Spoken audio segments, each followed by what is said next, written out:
Assalamualaikum warahmatullahi wabarakatuh. Waalaikumsalam warahmatullahi wabarakatuh. Bagaimana kabarnya hari ini anak-anak? Baik, Pak.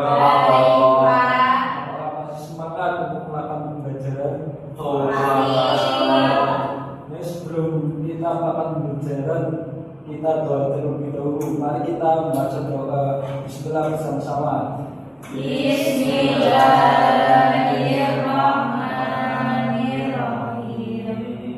Nah, kali ini pelajaran hari ini kita akan membahas tentang jinayah, yaitu pembunuhan, penganiayaan, dan kisos.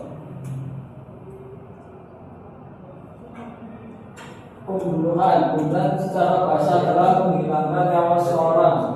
Sedangkan arti secara istilah membunuh adalah perbuatan manusia yang mengakibatkan hilangnya nyawa seorang baik dengan sengaja maupun tidak disengaja, baik dengan alat yang mematikan ataupun dengan alat yang tidak mematikan.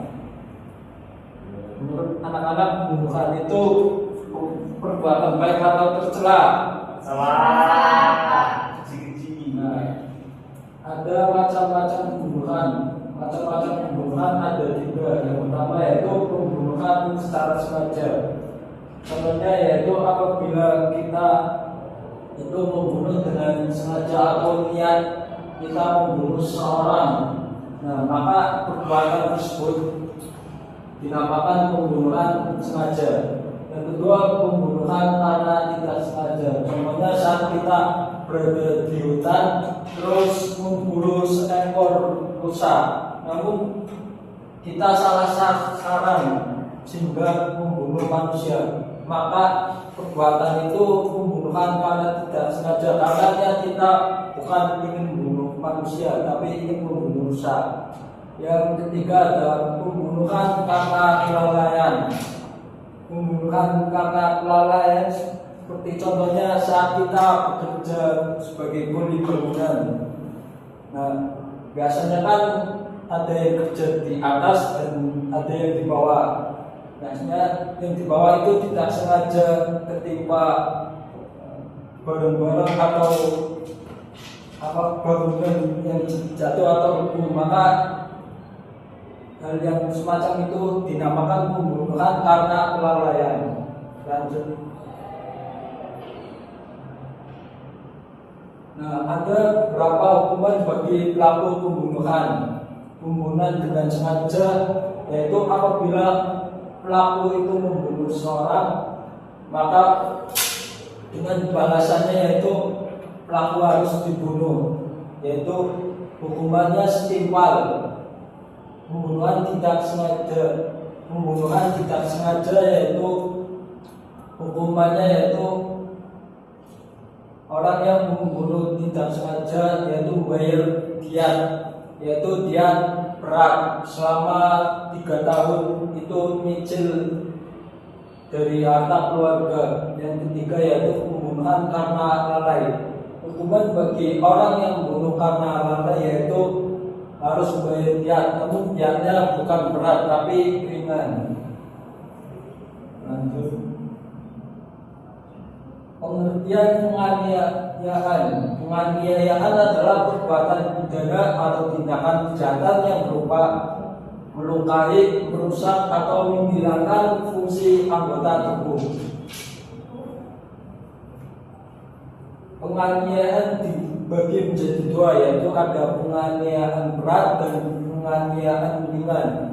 Penganiayaan ringan seperti berat, contohnya yaitu apabila kita menghilangkan fungsi anggota tubuh orang lain, misal mata atau hidung atau kuping. Penganiayaan ringan yaitu apabila kita menganiaya seorang namun hanya luka kecil atau luka ringan. Nah, ada dasar hukum tindak aniaya. Coba anak-anak dibaca suratnya. Surat apa itu, Pak? Surat Al-Maidah ayat 48. Surat.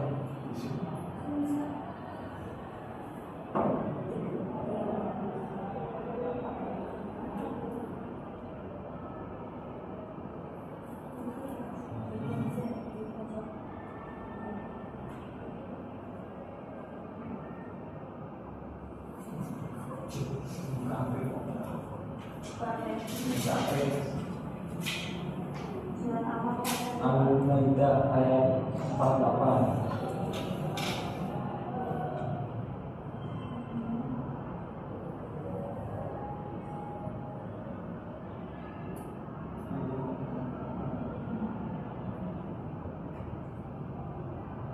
Beda Pak.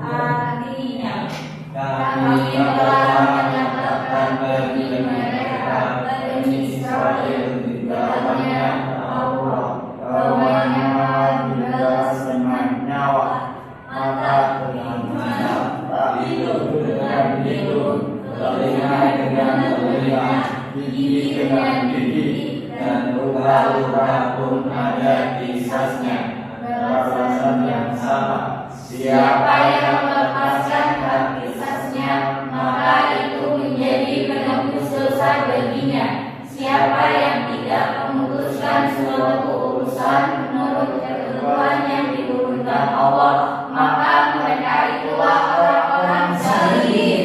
Terima kasih. Bukan tentang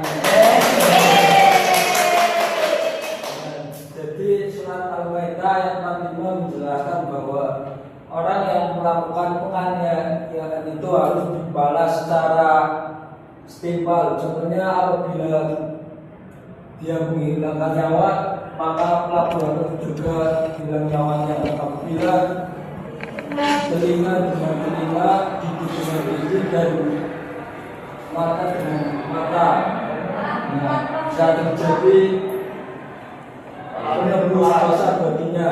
Dan siapa yang tidak memutuskan suatu urusan menurut ketentuan yang diturunkan oleh Allah dalam surat Al-Maidah ayat 45, maka mereka adalah orang-orang yang zalim.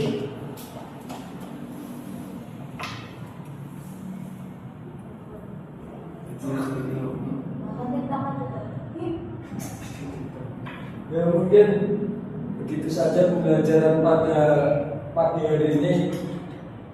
Nah, untuk tugas anak-anak di rumah nanti mengerjakan uji kompetensi halaman 120 sampai 125. Banyak dikumpulkan minggu depan di meja Bapak. Nah, mungkin begitu saja pembelajaran pada hari ini. Mari kita tutup pembelajaran hari ini dengan baca hamdalah bersama-sama.